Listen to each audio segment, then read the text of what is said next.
Roberta Zampetti, bom dia. Bom dia, Paulo Leite. Você está gripado? Eu tô afônico hoje, perdi minha voz. Se você encontrar minha voz por aí, pode... Tem nada a ver com Bin Laden, não. Não.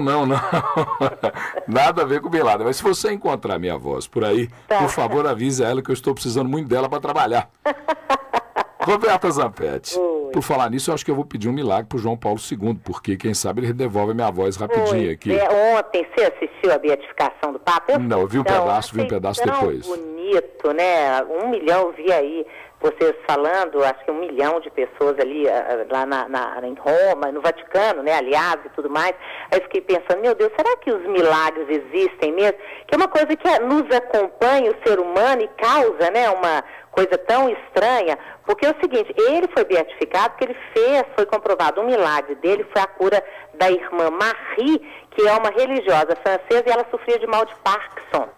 Aí, depois desse milagre comprovado, foi estudado, né, durante 5 anos por teólogos, por médicos, inclusive, aí foi em janeiro desse ano que houve essa comprovação dessa cura inexplicável, né? E o curioso é que essa doença também foi a mesma, né? O mal de Parkinson que marcou, assim, que afetou os últimos anos de vida do Papa João Paulo II, né? E depois...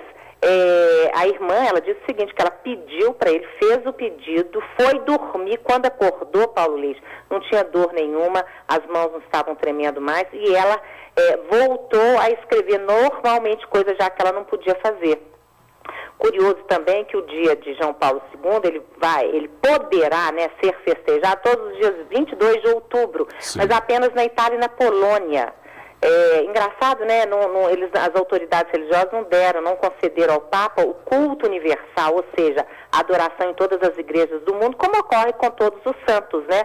Agora, por que dia 22 de outubro foi o primeiro dia do pontificado dele, numa missa, e que ele pronunciou uma frase em italiano que se tornou muito famosa, que ele diz assim, não tenham medo, se eu estiver errado, me corrijam. Olha que gracinha. Ele foi um dos papas mais amados, né, pelos fiéis, viajou muito, teve um pontificado enorme, 27 anos, né?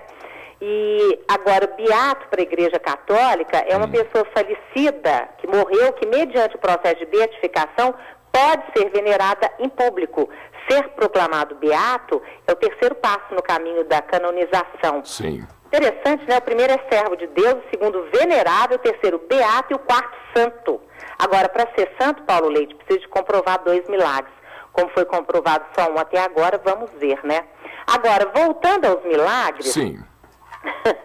Você acredita em milagres, não? Pois é, menino, dúvida, viu? Porque quem é que não sonha com milagre, Paulo Leite? Se você tem alguém que você ama, que está doente, que está com uma doença grave, claro que você fica pedindo a Deus por um milagre. A própria pessoa pede, começa inclusive a acreditar. Agora, o bacana disso é que milhares de pesquisadores têm trabalhado muito nas últimas décadas buscando uma ligação entre ciência e religião, entre ciência e fé. Até eu estava lendo ontem à noite uma revista que eu gosto muito, chama-se Mente Cérebro, ela trouxe um artigo muito interessante falando sobre isso, várias pesquisas. Aí eu me lembro de duas, é o seguinte, tem uma na qual voluntários foram acompanhados por médicos durante mais de 20 anos.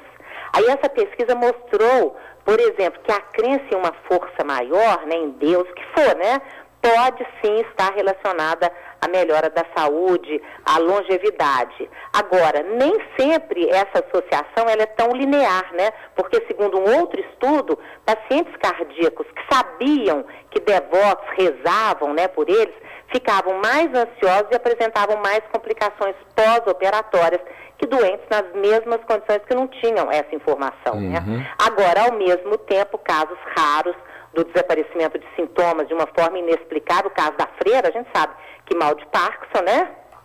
Como é que é? Pelo menos não tem cura, né?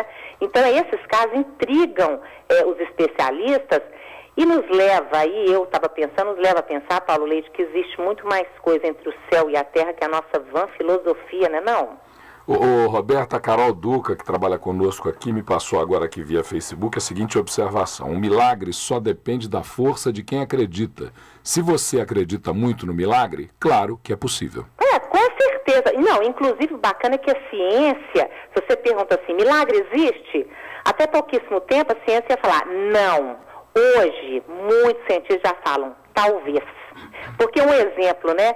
Se há 150 anos alguém dissesse que seria possível voar de um país para o outro em poucas horas, cruzar o oceano, né? Ou que você falaria com uma pessoa em tempo real por meio de um aparelhinho que cabe na palma da mão, Paulo, talvez a gente imaginasse que isso só seria possível com a ajuda divina, não é não? Então, pode fazer sentido pensar que o milagre seja, olha só, seja uma intromissão do futuro no presente, entende?